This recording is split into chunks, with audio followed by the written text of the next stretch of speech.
A paz do Senhor Jesus, queridos irmãos e irmãs. Estamos aqui, né, irmãos, em mais uma semana, graças a Deus, para nós compartilharmos da palavra de Deus, compartilharmos desta lição, desse terceiro trimestre de 2025, que está simplesmente maravilhosa, né? A gente olha para esse tema e em cada lição a gente observa o cuidado de Deus com a sua igreja. Glória a Deus. Eu quero agradecer a Deus por me dar, né, essa rica oportunidade a cada semana de poder compartilhar da palavra de Deus com os irmãos e desta lição maravilhosa. Agora, nesse terceiro trimestre, nós estamos com o tema A Igreja em Jerusalém, Doutrina, Comunhão e Fé, a base para o crescimento da igreja em meio às perseguições. Louvado e engrandecido seja o nome do Senhor. E hoje nós vamos estudar a lição de número 9, que é uma igreja que se arrisca. Nós estamos, irmãos, estudando a igreja em Jerusalém, que ela é a igreja modelo, como nós aprendemos na lição de número 2, para todos os tempos. O que isso significa dizer? Enquanto a igreja estiver na terra, enquanto Jesus não vier buscar a sua igreja, arrebatar a sua igreja, a igreja em Jerusalém, ela sempre será o modelo para todos os tempos. Então, nós percebemos que o comportamento do povo de Israel, da igreja primitiva, ela vai nos servir enquanto Jesus não vier buscar a sua igreja. Glória a Deus. A leitura bíblica em classe está em Atos, no capítulo 6, do versículo 8 ao 15, e no capítulo 7, dos versículos 54 ao versículo 60, que diz assim a palavra do Senhor. E Estevão, cheio de fé e de poder, fazia prodígios e grandes sinais entre o povo. E levantaram-se alguns que eram da sinagoga chamada dos libertos, e dos sirineus, e dos alexandrinos, e dos que eram da Cilícia e da Ásia, e disputavam com Estevão. E não podiam resistir à sabedoria e ao espírito com que falava. Então subornaram uns homens para que dissessem: ouvimos-lhes proferir palavras blasfemas contra Moisés e contra Deus. E excitaram o povo, os anciões e os escribas, e investindo com ele, o arrebataram e o levaram ao conselho. Apresentaram falsas testemunhas que diziam: este homem não cessa de proferir palavras blasfemas contra este santo lugar e a lei. Porque nós lhes ouvimos dizer que esse Jesus Nazareno há de destruir este lugar e mudar os costumes que Moisés nos deu. Então, todos os que estavam assentados no conselho, fixando os olhos nele, viram o seu rosto como o rosto de um anjo. Atos, capítulo 7, do 54 ao 60. E ouvindo eles isto, enfureciam-se em seu coração e rangiam os dentes contra eles. Isso aqui, irmãos, é porque eles escutaram a ministração, a pregação de Estevão, que foi do capítulo 7, do versículo 1 até o 55, né? Então, quando eles ouviram aquela pregação que Estevão fez, eles se enfureceram e rangeram os dentes. A nossa lição, ela não está pontuando a pregação de Estevão, mas nós vamos falar aqui um pouco sobre ela. Continuação a partir do 55. Mas ele, estando cheio do Espírito Santo e fixando os olhos no céu, viu a glória de Deus e Jesus, que estava à direita de Deus, e disse: eis que vejo os céus abertos, e o Filho do Homem que está em pé à mão direita de Deus. Mas eles gritaram com grande voz, taparam os ouvidos e arremeteram unânimes contra ele, e expulsando-o da cidade, o apedrejavam. E as testemunhas depuseram as suas vestes aos pés de um jovem chamado Saulo, e apedrejaram a Estevão, que em invocação dizia: Senhor, Senhor Jesus, recebe o meu espírito. E pondo-se de joelho, clamou com grande voz: Senhor, não lhes imputes este pecado. E tendo dito isto, adormeceu ou morreu, né, irmãos? Então, nós vamos ver, irmãos, o comportamento da igreja mãe, da igreja modelo, da igreja referência em Jerusalém, diante das suas dificuldades. A gente viu na lição de número 7 o comportamento da igreja em meio às perseguições. Na lição de número 8, nós vimos o comportamento da igreja diante dos seus problemas. E nessa lição de número 9, nós vamos ver o comportamento e as atitudes da igreja em Jerusalém, que é a igreja mãe, que é a igreja modelo, diante dos riscos que elas passavam e das perseguições que a igreja passava. E o que é risco, irmãos? Risco é uma probabilidade de perigo, mas ele é algo previsto. Então não é algo, risco não é algo que é pego a pessoa de surpresa, não. O risco é algo que você já tem a probabilidade de que aquilo ali vai acontecer. Então, quando começou a perseguição, claro, eles instruídos por Jesus, porque todo o tempo o Senhor Jesus foi falando para os seus discípulos como seria a partir dali, né? Depois que ele volta para o céu, a responsabilidade de pregar o evangelho fica com a igreja, mas Jesus a ensinou e a advertiu como seria. Então, esse risco que eles estavam passando, eles já sabiam que iam passar. Eles sabiam que havia um risco em pregar o evangelho. Mas o bonito, irmãos, é que eles não pararam. Eles avançaram e eles continuaram. O Senhor Jesus, quando ele traz a revelação do mistério da igreja, ele vai logo mostrando aos discípulos que essa igreja, que a igreja do Senhor, ela seria perseguida. Vamos ler Mateus 16, 18. Esse é um versículo, irmãos, que eu, assim, falando de perseguição, que nós falamos esse versículo também lá na lição de número 7, se faz necessário pontuá-lo. Por quê, irmãos? Porque são as palavras de orientação de Jesus em relação às perseguições para a sua igreja. Diz, também eu lhe digo que você é Pedro, e sobre esta pedra edificarei a minha igreja, e as portas do inferno não prevalecerão contra ela. Foi no momento em que Jesus pergunta aos discípulos o que era que o povo dizia sobre ele. Aí uns dizem que o Senhor é profeta, outros dizem que o Senhor é João, outros dizem que o Senhor é isso. Mas quando ele pergunta aos discípulos, e vocês, o que é que vocês acham que eu sou? Aí Pedro se levanta e diz, tu és o Cristo, o Filho do Deus vivo. Aí Jesus disse, é verdade, Simão, isso é verdade. E eu lhe digo que você é Pedro, e sobre esta pedra, sobre esta confissão, Jesus é a pedra principal de esquina. Então, sobre esta pedra edificarei a minha igreja. Então, a pedra principal dessa construção chamada igreja é Jesus. E ele disse, eu edificarei a minha igreja, eu construirei a minha igreja. Isso aqui é um mistério, irmãos, maravilhoso. Eu quero dizer para você, professor e aluno, que você faz parte de uma construção de Deus e você faz parte do mistério da igreja de Deus, porque ele disse que ele vai edificar esta igreja, porque ela começou a construção nesse dia, de que está aqui esse texto, e ela vai até que Jesus venha arrebatar a sua igreja. E você faz parte dessa construção, porque a igreja, irmãos, ela vai crescendo dia a dia, e ela vai se desenvolvendo dia a dia, e é um crescimento espiritual, e é um crescimento de qualidade e de quantidade. Ele é espiritual, mas ele também tem a quantidade de pessoas. Então, você faz parte disso. Cada pessoa que você evangeliza, que você fala do amor de Jesus, que você ganha para Cristo, é uma pedra a mais que você coloca nessa construção. Então, eu quero lhe dizer que você faz parte dessa construção de Deus e que você não perca de jeito nenhum. Enquanto vida você tiver, enquanto a igreja não for arrebatada por Jesus, você permaneça com a mão no arado, fazendo esta grande obra de Deus. E Jesus vai edificando a igreja, mas ele vai dizer, as portas do inferno não prevalecerão contra ela.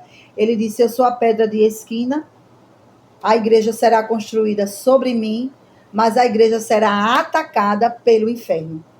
Então, irmãos, é mais uma lição trazendo a realidade da perseguição contra a vida da igreja. E eu e você precisamos, como soldados de Jesus, como pessoas crentes na pessoa de Jesus, permanecer de pé, entendendo que nós seremos sempre perseguidos e atacados. Vamos ler os tópicos. Primeiro tópico: Estevão e a igreja que tem sua fé contestada. Primeiro subtópico: aprendendo com Estevão. Segundo subtópico: a fé sob ataque. Terceiro subtópico: a disputa com Estevão. Quarto subtópico: a falsa narrativa. Segundo tópico: Estevão e a igreja que defende sua fé. Primeiro subtópico: Deus na história do seu povo. E o segundo subtópico: corações endurecidos. Terceiro tópico: Estevão e o martírio da igreja. Primeiro subtópico: contemplando a vitória da cruz. E o segundo subtópico: perdoando o agressor. Irmãos, a vitória da igreja, ela é garantida. Quem garante a vitória da igreja é o próprio Jesus Cristo. Ele morreu na cruz do Calvário, no terceiro dia ele ressuscitou para dar vitória à sua igreja. Então a igreja, irmãos, ela sempre será vitoriosa. Em tudo que nós fizermos para o Senhor, a sua igreja sempre será vitoriosa. Mas o mundo, irmãos, sempre ele vai combater contra a igreja. Eu quero ler aqui no primeiro subtópico, que fala sobre aprendendo com Estevão, né? E o que é que nós aprendemos com a história de Estevão? Que a fé será colocada à prova e sem espaço para indecisão. Todo cristão deve saber defender sua fé, explicar e sustentar as crenças cristãs. Isso é uma responsabilidade da igreja, uma responsabilidade nossa. Você tem que ter convicção da sua fé. Porque a nossa fé, irmãos, ela sempre será colocada à prova. Pelos da nossa casa, lá no trabalho, lá na faculdade, aonde você estiver, você proclamar que é servo de Deus, a sua fé vai ser colocada à prova. É preciso estar preparado, até mesmo para enfrentar perseguições. E o primeiro subtópico termina dizendo assim: mesmo que isso signifique perder a liberdade ou até a própria vida. Nós sabemos, irmãos, que aqui no nosso país, no Brasil, nós não temos uma perseguição contra a nossa fé. Nós somos perseguidos, sim, muitas vezes dentro das nossas casas, nos trabalhos, nos nossos trabalhos, né? Na faculdade. Às vezes nós encontramos pessoas específicas que odeiam os crentes, que odeiam o cristianismo. E ali você é perseguido de uma certa forma. Mas a perseguição que a igreja de Jerusalém, ela viveu, é uma perseguição que a igreja brasileira ainda não viveu. Mas quando a gente vai olhando as redes sociais e os meios de comunicação, nós entendemos e percebemos que a igreja brasileira, ela está caminhando para ser perseguida aqui no nosso país. Mas nós devemos continuar com a nossa fé em pé, em oração, em leitura da palavra, e Deus nos trazendo umas lições como essa, é como que Ele está preparando o coração da igreja brasileira para esse tal momento. Como eu já falei, o mundo, irmãos, ele sempre vai combater contra a igreja. Mas como é que deve ser o nosso comportamento? O mesmo comportamento da igreja primitiva, da igreja em Jerusalém. Somos soldados de Cristo e estamos em uma guerra espiritual constante, em uma batalha espiritual constante. E se nós não formos vigilantes e se nós não formos prudentes nessa guerra, nós corremos o risco de morrer. Como eu já acabei de dizer, o nosso país ele ainda não faz uma perseguição contra a igreja pela sua fé, a ponto de matar as pessoas fisicamente. Porque, irmãos, durante a igreja primitiva, o que é que acontecia? Os irmãos eram mortos, né? E a história vai dizer que quanto mais morria cristão, mais pessoas aceitavam a Cristo como Salvador. Isso foi uma forma de Satanás trabalhar para deter a igreja. Mas hoje, o que é que nós percebemos? Nós percebemos que o diabo ele já não usa a ferramenta de matar fisicamente. Ele usa a ferramenta de matar os cristãos espiritualmente. Então, você como soldado, eu como soldado, nós devemos ser prudentes, nós devemos ser sábios, atentos, vigilantes, para observar as astutas ciladas do diabo para nos fazer morrer espiritualmente, mesmo estando na igreja, mesmo estando na casa do Senhor. Nós temos que ter esse cuidado. Quando o soldado, irmãos, ele vai para a guerra, ele sabe que ele está com risco de sofrer ali, né, algum ferimento e ficar ferido, e ele também corre o risco de morrer. Então, nós que somos soldados de Cristo, nós temos que ter essa vigilância e essa prudência, e Jesus, ele orientou a igreja sobre isso. Vamos ler Mateus, no capítulo 10 e o versículo 16. Eis que eu os envio como ovelhas para o meio de lobos. Portanto, sejam prudentes como as serpentes e simples como as pombas. Por quê? Porque Jesus disse, eis que eu os envio como ovelhas para o meio de lobos, né, irmãos? Então, nós temos que ter essa prudência, irmãos, em relação à nossa vida cristã. E a maior prudência que o crente ele precisa ter na sua vida diariamente é ler a palavra do Senhor, orar e jejuar, irmãos. Porque a palavra de Deus, ela santifica, purifica e ela orienta. Quem lê a Bíblia Sagrada, irmãos, sabe que a Bíblia responde tudo que existe debaixo do céu e ela vai guiando a nossa vida para que nós não sejamos enganados por ninguém e nós, quando formos feridos nessa guerra, nós não fiquemos prostrados, porque a palavra de Deus ela vai nos orientando e ela vai nos mostrando. Como eu já falei, irmãos, a igreja brasileira, até aqui, não houve contra ela perseguição por causa da fé, vindo direto, né, das autoridades. Como foi com a igreja primitiva, como foi com a igreja em Jerusalém. Só, irmãos, que nós temos que ter cuidado, porque eu mesma em particular, eu entendo, né, por tudo que a gente vai vendo pelas redes sociais e os meios de comunicação, né, que a igreja brasileira ela está assim, nesse caminho de ser perseguida aqui no Brasil. E para mim uma lição como essa, irmãos, é um aviso de Deus para nós. Nós é quem devemos estar atentos, né, e sermos prudentes a cada dia, para a glória do nome do Senhor. Porque quando isso acontecer, irmãos, eu e você, não venhamos a negar o nome de Jesus, né? Eu quero ler com os irmãos o Evangelho de João, no capítulo 15, o 18 e o 19, que vai dizer, se o mundo odeia vocês, saibam que antes de odiar vocês, odiou a mim. Se vocês fossem do mundo, o mundo amaria o que era seu, mas vocês não são do mundo, pelo contrário, eu dele os escolhi, e por isso o mundo odeia vocês. E é uma coisa, irmãos, que o crente não pode se enganar, né? O mundo nos odeia. Às vezes, eu observo que a igreja, ela quer ter honra, né, da sociedade, ela quer ter prestígio, né, da sociedade, mas a gente não pode, irmãos, se enganar com isso, não.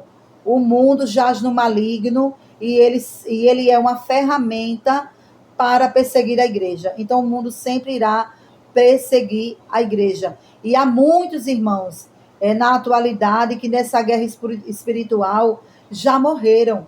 Quantos crentes, irmãos, aí inoperantes, né? Vão até a casa do Senhor uma vez na semana, mas não estão ativamente, espiritualmente, servindo a Deus e fazendo a vontade do Mestre. Eu quero chamar a sua atenção. Como está a sua vida? Você tem feito a obra do Senhor? A obra do Senhor é ganhar vidas para Cristo. O que nós fazemos dentro dos templos, que é uma coisa muito boa, faz parte da organização da igreja, cantar e coordenar departamentos, estar ali envolvido, né, em tudo quanto existe dentro do templo. Ali a coisa organizacional da igreja é muito bom. Eu já até falei no início desse trimestre, o quanto é importante a gente se congregar e participar de tudo quanto há dentro da casa de Deus, mas a verdadeira obra de Cristo, irmãos, está fora do templo, que é ganhar almas para Jesus. E nós precisamos entender aonde nós estamos em Deus. Aonde você está em Deus? Você é um soldado ferido? Você é um soldado morto? Ou você é um soldado saudável? Que está aí, mesmo diante das lutas e das perseguições, não para, prossegue, avança e vai fazendo a igreja de Deus crescer em quantidade e em qualidade. Quem é você nesses dias? Então é algo que nós precisamos pensar, irmãos, porque a perseguição contra Jesus é a perseguição contra a igreja. E isso, irmãos, é uma coisa interessante a gente vê no segundo subtópico da lição. Vai falar a fé sob ataque, né? E vai dizer que Lucas nos conta que em um momento do ministério de Estevão, um grupo de judeus que vivia fora de Israel, chamado de judeus helenistas, se levantou contra ele, contra Estevão, né? Esses judeus faziam parte da diáspora.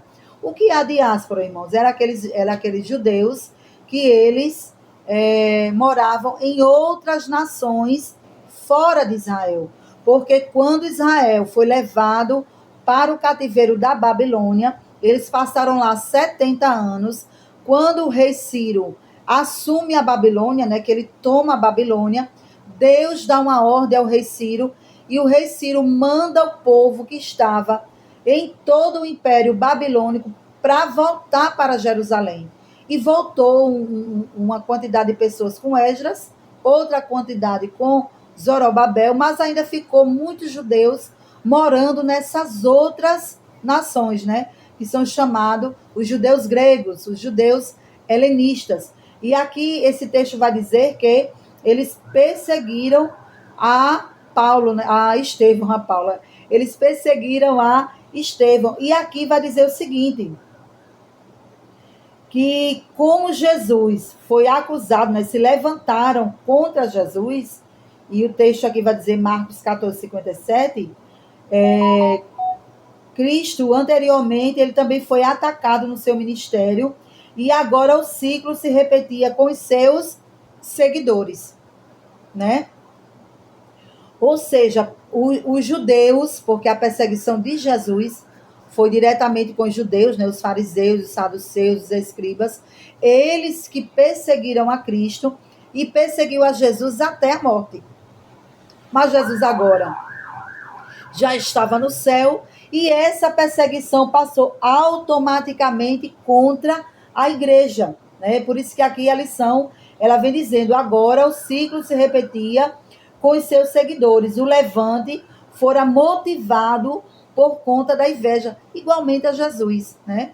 Porque o texto bíblico é muito claro quando diz que os judeus, eles ardiam em inveja contra Jesus, porque onde Jesus chegava, tinha uma multidão, onde estavam os discípulos, tinha uma multidão, e eles arrastavam essa multidão, e era essa multidão que causava o ciúme e a inveja, tanto nos judeus hebreus, né, os que nasceram dentro de Jerusalém e cresceram lá, como os judeus helenistas. Então agora se deu continuidade, e aqui ele vem dizendo, uma igreja bíblica sempre estará sob ataque e terá sua fé contestada. Então, irmãos, a perseguição contra Jesus, que o matou, né? Claro que Jesus morreu, porque o Senhor o enviou com essa missão para ele morrer por nós. Mas como aconteceu com Jesus, aconteceu também com os seus discípulos. Eu quero ler com os irmãos 1 João, no capítulo 3, o versículo 16, a parte A. Nisto conhecemos o amor que Cristo deu a sua vida por nós. Irmãos? Então, quando Jesus ele veio ao mundo, ele veio com esse propósito de morrer na cruz do Calvário por nós. Essa era a missão de Cristo, para que o mundo fosse salvo por ele.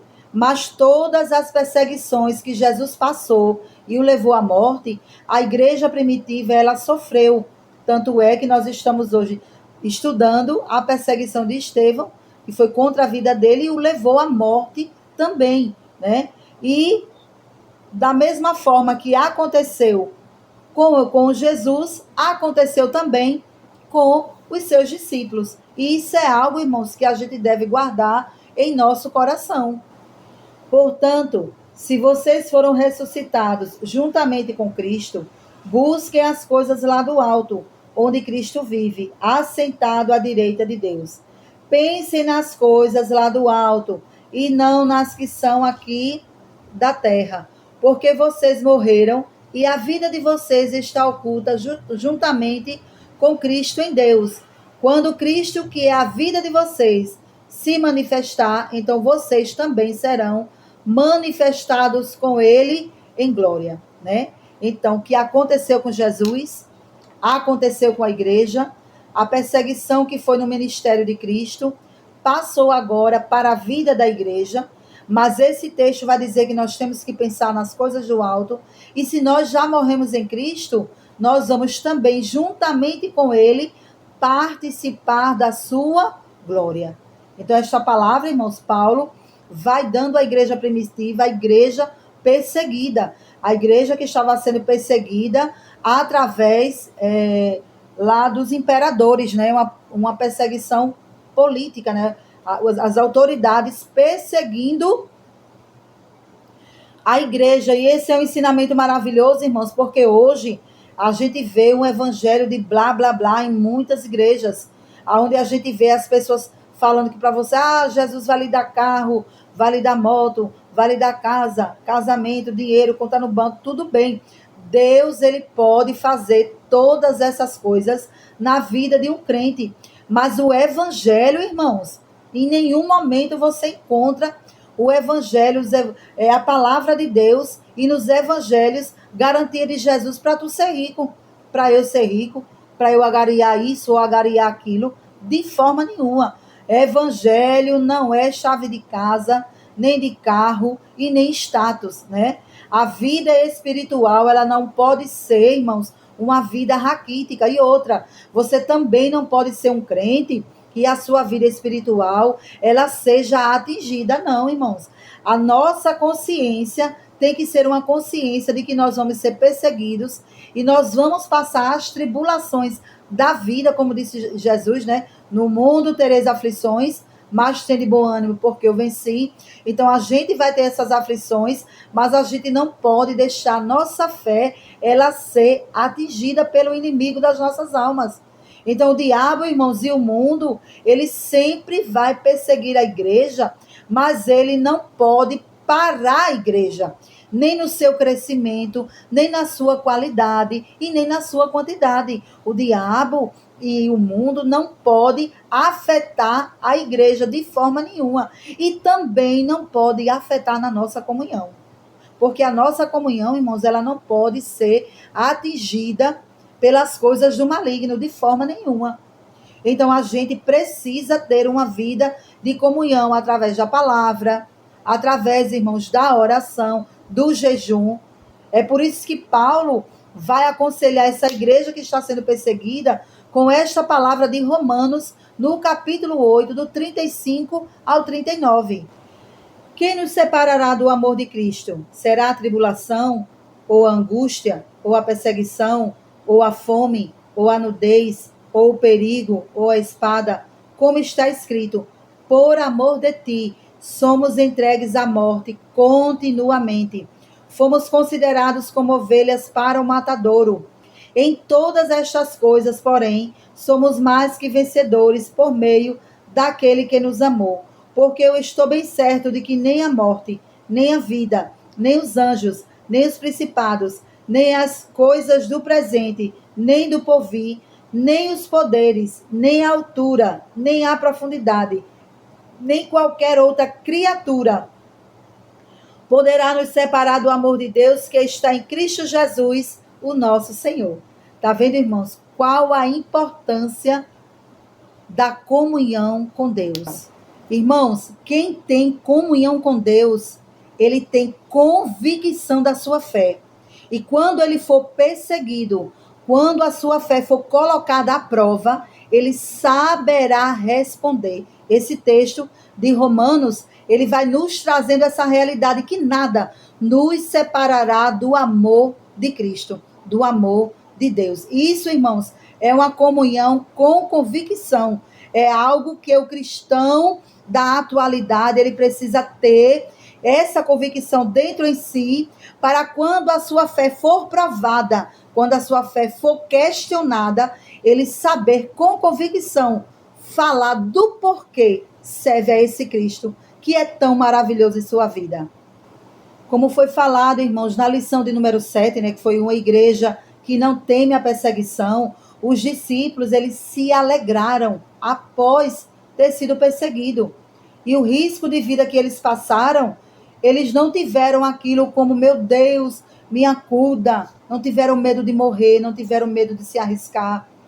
E é disso que essa lição está trazendo, de você e eu não termos medo de se arriscar. Por quê? Por causa da fé em Cristo, nós podemos morrer fisicamente, sim. A gente sabe que no nosso país ainda não há essa perseguição contra a fé a esse ponto de matar. Mas enquanto eu e você estamos aqui em outros países, há pessoas, irmãos, que neste momento estão morrendo por causa da sua fé em Jesus Cristo.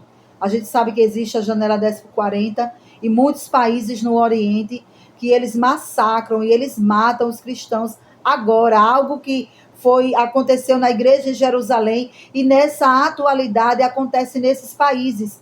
Nós que estamos aqui no Brasil, não acontece conosco ainda, mas em outros países acontece. E nós precisamos entender isso. E esse sofrimento, irmãos, faz parte da chamada da igreja e da vida da igreja, desde o momento que Jesus a afundou. Quando Jesus fundou a igreja, a partir dali ele disse: as portas do inferno não prevalecerão. Ele estava dizendo, vai ser perseguida pelo inferno, mas não vai prevalecer. Quero ler com os irmãos 2 Coríntios, no capítulo 1 e versículo 7, que diz a palavra do Senhor: a nossa esperança em relação a vocês é sólida. Isso é Paulo falando para a igreja de Coríntios, sabendo que, assim como vocês são participantes dos sofrimentos, assim também serão participantes da consolação. Irmãos, aqueles que padecem por causa de Jesus, ele também vai desfrutar da glória de Deus.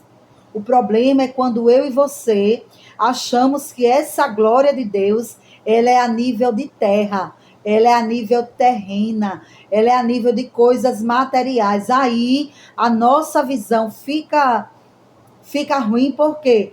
Porque não são das coisas materiais que nós vamos desfrutar, mas das espirituais. Também quero ler 2 Coríntios, no capítulo 4 e o versículo 17, que diz: porque a nossa leve e momentânea tribulação produz para nós um eterno peso de glória, acima de toda a comparação, né, irmãos?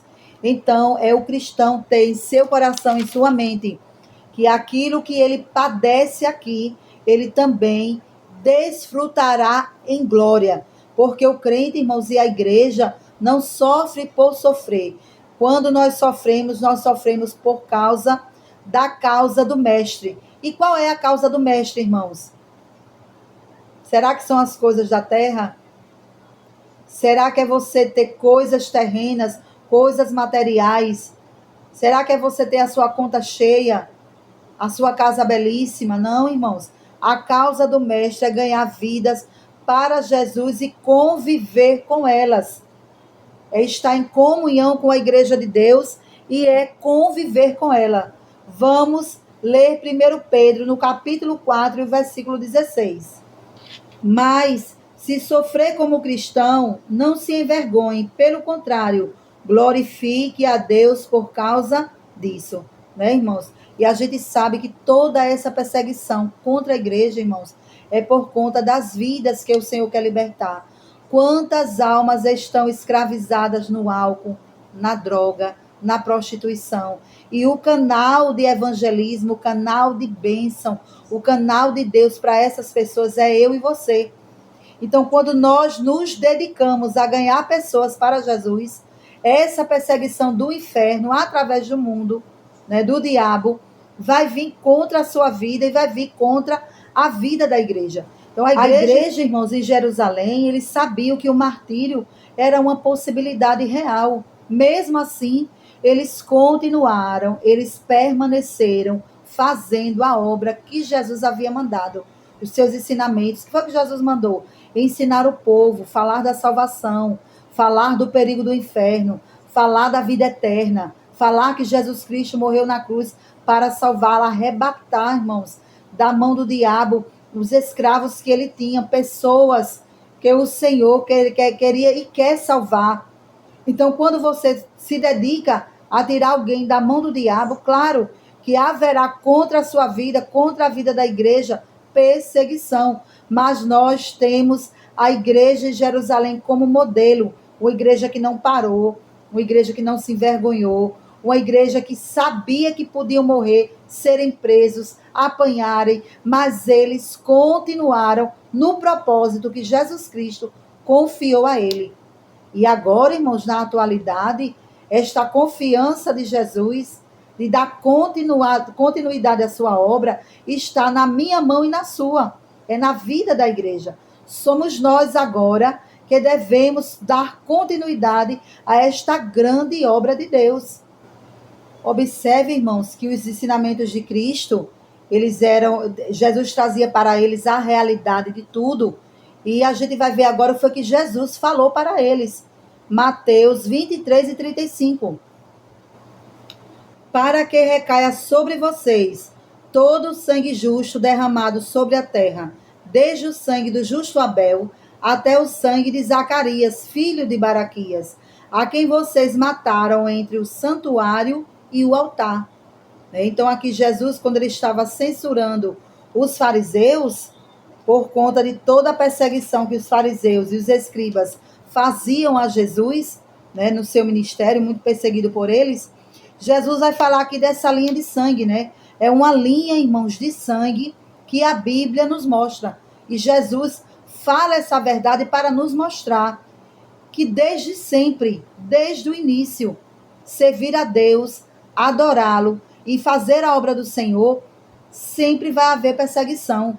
Nós vemos aqui, ele vai falar aqui sobre Abel, que está lá em Gênesis, que foi quando ele leva uma oferta em adoração sincera ao Senhor, e o irmão dele mata ele, porque não é aceito. E aí ele vai falar do último sacrifício que foi feito, né? Vamos dizer assim, que foi Zacarias, né? Que foi o rei Joás que matou a Zacarias, filho de Baraquias, porque Zacarias foi dizer ao rei Joás que ele estava desviado espiritualmente. Ele foi lá e matou ele. E Jesus disse que ia requerer de cada um deles o sangue, né? Então a gente vê aqui uma linha, irmãos, de sangue. Então a perseguição contra os homens de Deus não começou aqui em Atos. Ela já vem desde o princípio. Então é algo que Jesus vem trazendo com muita clareza para a gente aprender isso.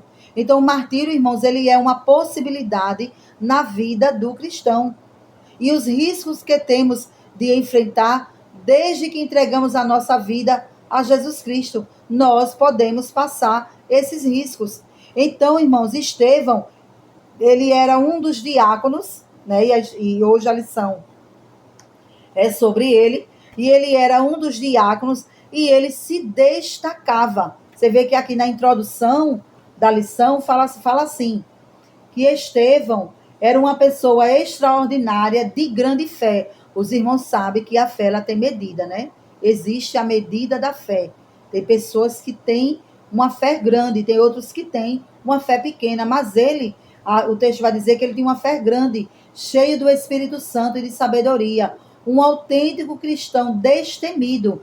Estevão é um modelo para todo cristão e, sem dúvida, serve de modelo para a igreja do Senhor em todos os tempos, né?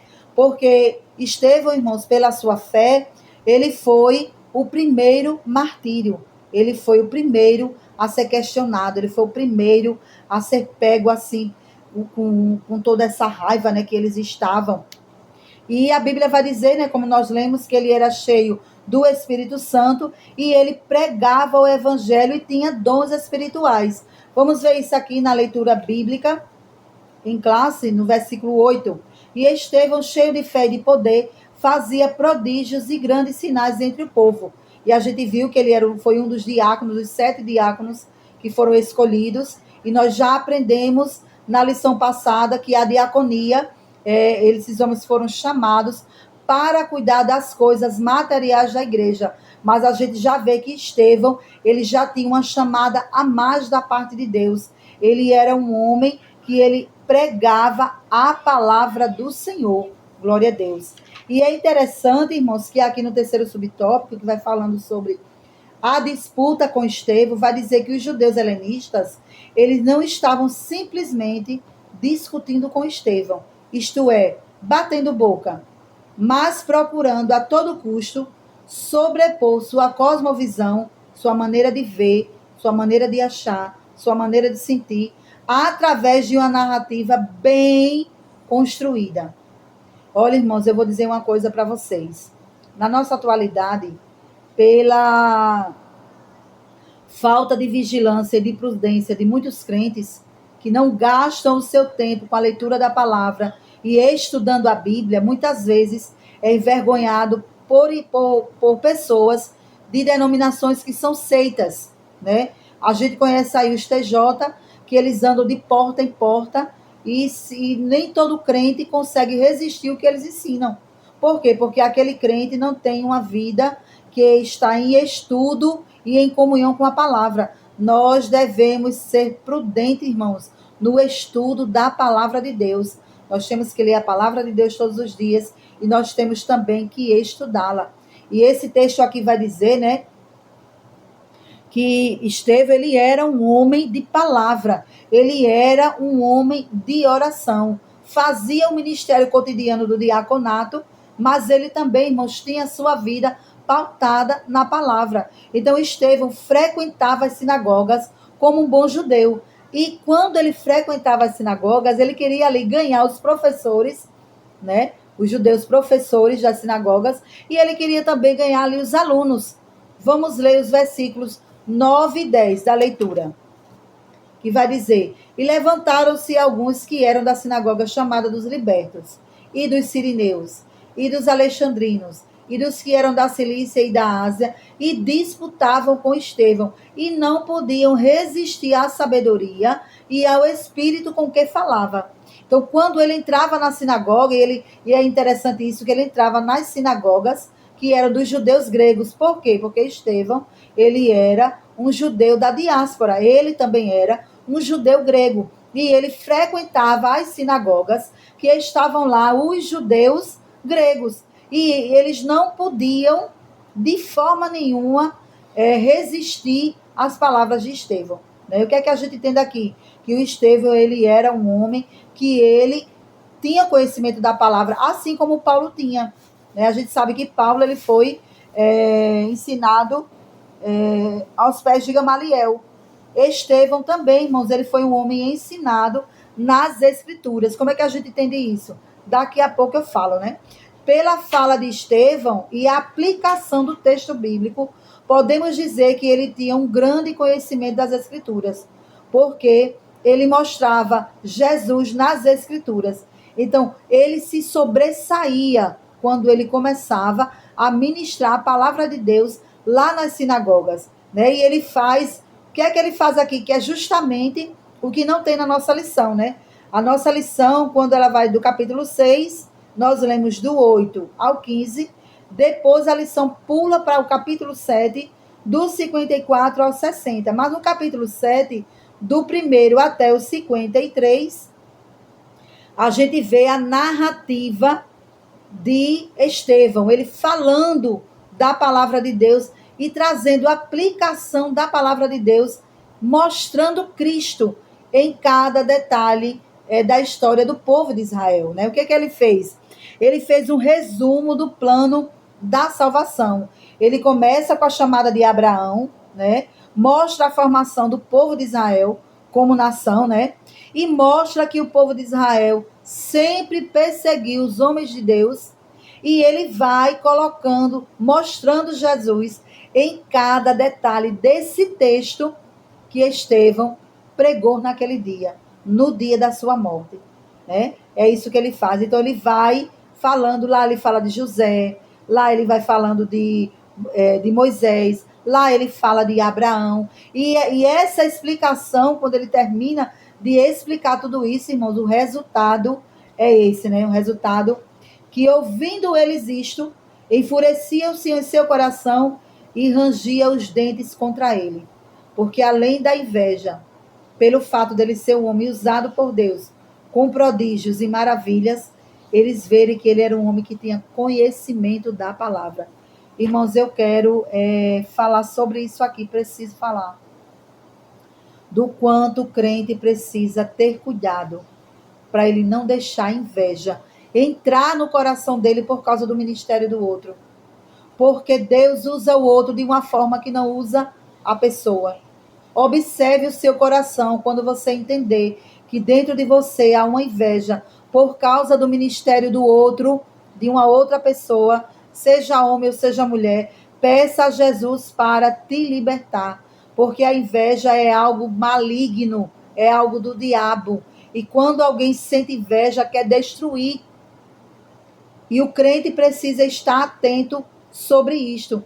Então, se você é uma pessoa que sente inveja do ministério do outro, saiba que você está morto espiritualmente.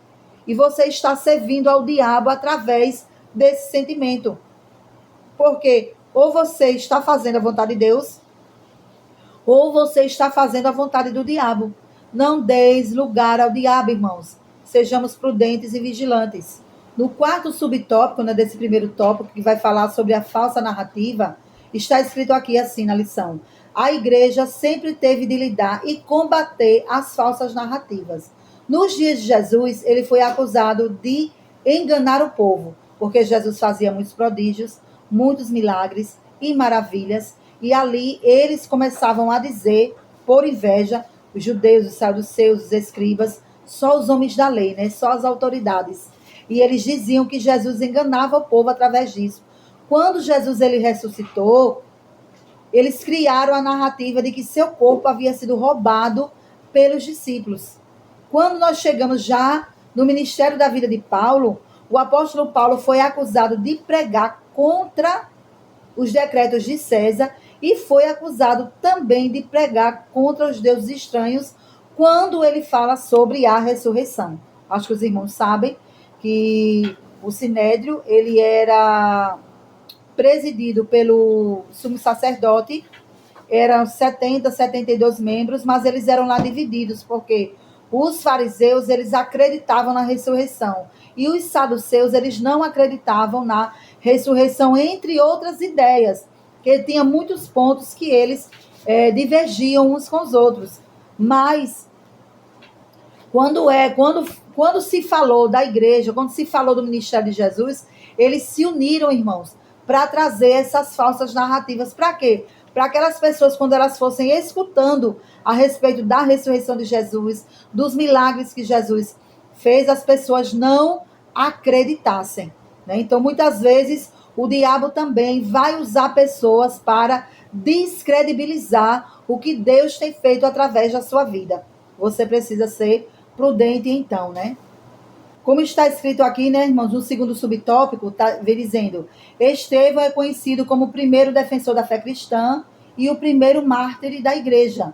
Guiado pelo Espírito Santo, ele não apenas mostra como Deus sempre agiu na história do seu povo, mas também revela o propósito principal dessa história: provar que Jesus é o Cristo.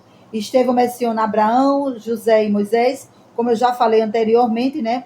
E quando a gente vai falando de toda essa narrativa em que Estevão fala lá no Sinédrio, é enquadrado aqui no tópico 2. E ele vai dizer: a defesa de Estevão nos ensina que toda explicação e defesa da fé cristã, a chamada apologética, deve sempre ter o objetivo central de apontar para Jesus Cristo. Foi o que Estevão fez. Ele começa contando a história do povo de Israel e começa lá em Abraão, até chegar em Jesus, para provar lá no Sinédrio aos judeus, às autoridades judaicas, que Jesus Cristo, ele era o Messias. Foi isso que ele fez todo esse discurso, né, que eu falei aqui, que ele fez um resumo do plano da salvação, né? Então ele fez isso lá no Sinédrio e ele fez para mostrar que Jesus Cristo, ele era o nosso Messias, né? O verdadeiro Messias. Ele era não, ele é o Messias. Só que aqui no segundo subtópico também fala assim: na verdade, ninguém convence quem não quer ser convencido. Deus não força ninguém a crer, né? Que são os corações endurecidos.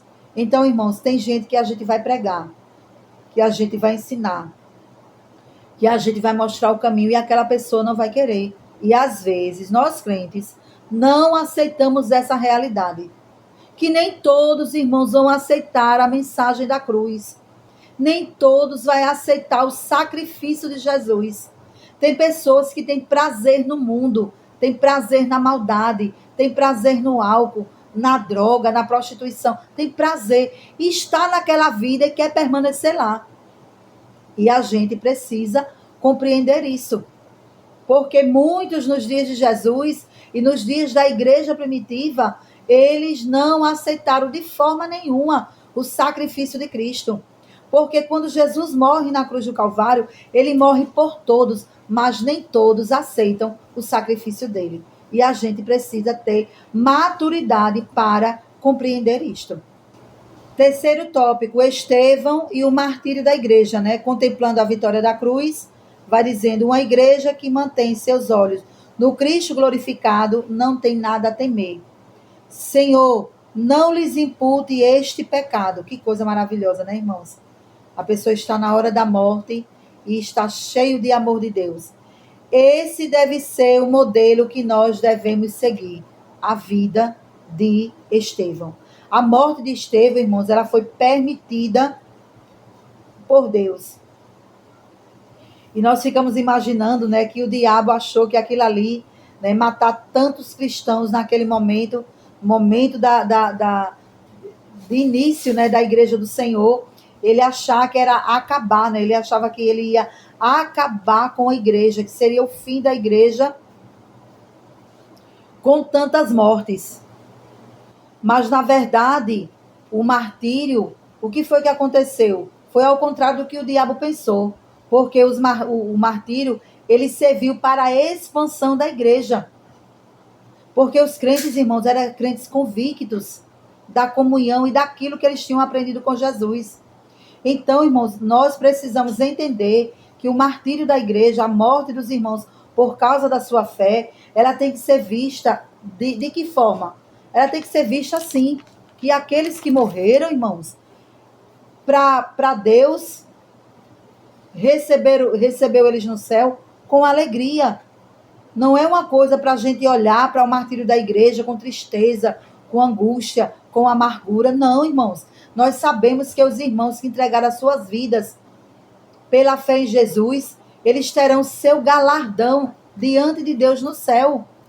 E com certeza, irmãos, eu não tenho dúvida de quem morreu por causa da fé, o seu galardão é diferente daquele irmão que viveu a sua vida toda servindo ao Senhor, mas morreu de uma boa velhice, morreu com uma doença, morreu de repente de algo de saúde, é diferente. Então, o galardão dos irmãos que morreram para a fé, irmãos, com certeza será diferenciado.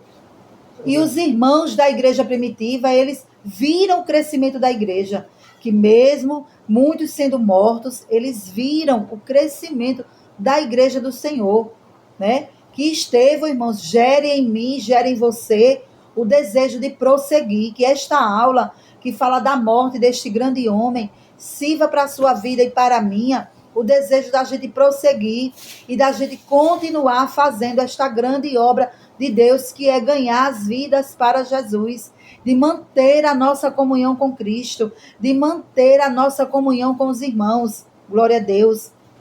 E os judeus helenistas, irmãos, eles usaram de artimanha para lançar a mão sobre a vida de Estevão. O que eles fizeram? Eles caluniaram. Vamos ler aqui no versículo 11.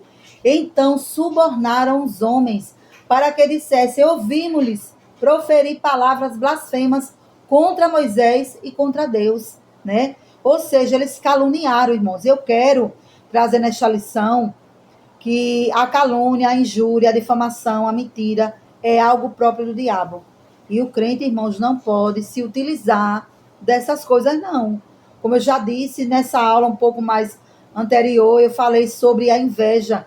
E às vezes a inveja na vida do crente, por causa do ministério do outro, faz ele tomar essas condutas. Foi isso que eles fizeram com Estevão. Caluniaram, injuriaram, mentiram contra a vida daquele homem, né? E acusaram Estevão de blasfema, que ele estava blasfemando contra Moisés e contra Deus e contra o santo lugar. Eles fizeram isso, irmãos, para poder eles conseguirem matar a Estevão. De que forma, irmãos? Né? Porque a gente sabe que eles estavam sob a tutela de Roma, porque Roma, né, o Império Romano já havia conquistado tudo. Israel não tinha nenhuma autonomia de nada. E como foi que eles fizeram para conseguir legalmente matar a Estevão?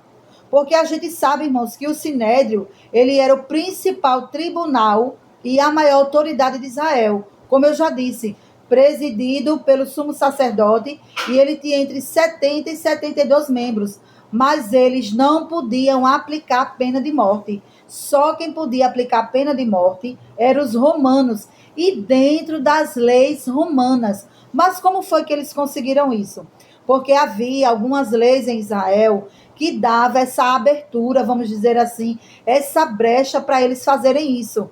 Eu vou ler aqui com os irmãos Deuteronômio, no capítulo 13, versículo 5, mas vou colocar mais 2 outros textos que eu não vou ler, mas são textos que davam brecha para matarem alguém por apedrejamento. E quem faria isso? Seria as autoridades judaicas? Não, seria o povo.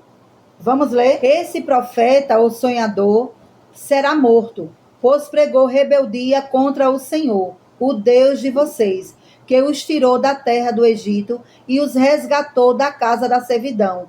Esse profeta ou sonhador quis afastá-los do caminho que o Senhor, seu Deus, lhes ordenou, para que andassem nele. Assim, eliminarão o mal do meio de vocês.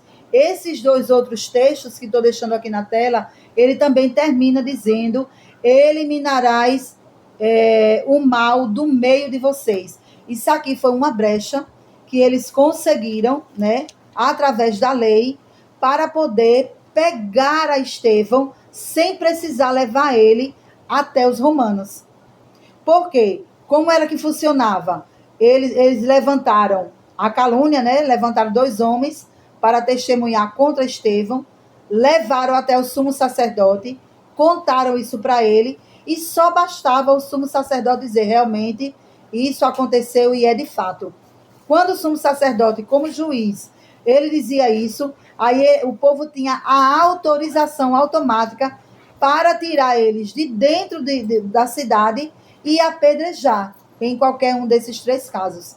Então, eles pegaram essa brecha da lei, vamos dizer assim, para irem até contra a vida de Estevão, e assim eles mataram Estevão apedrejado fora da cidade, sem que levasse aos romanos.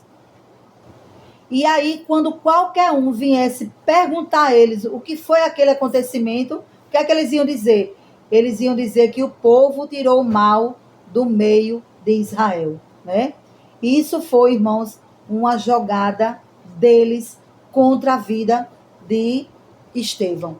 Coisa desse jeito que eles viveram, né? Também o maravilhoso, irmãos, da história de Estevão é que ele não teve medo, né? No seu momento da morte, ele viu a glória de Deus, viu o céu aberto, ele viu a Jesus, e ele pediu perdão para que Deus perdoasse os seus algozes.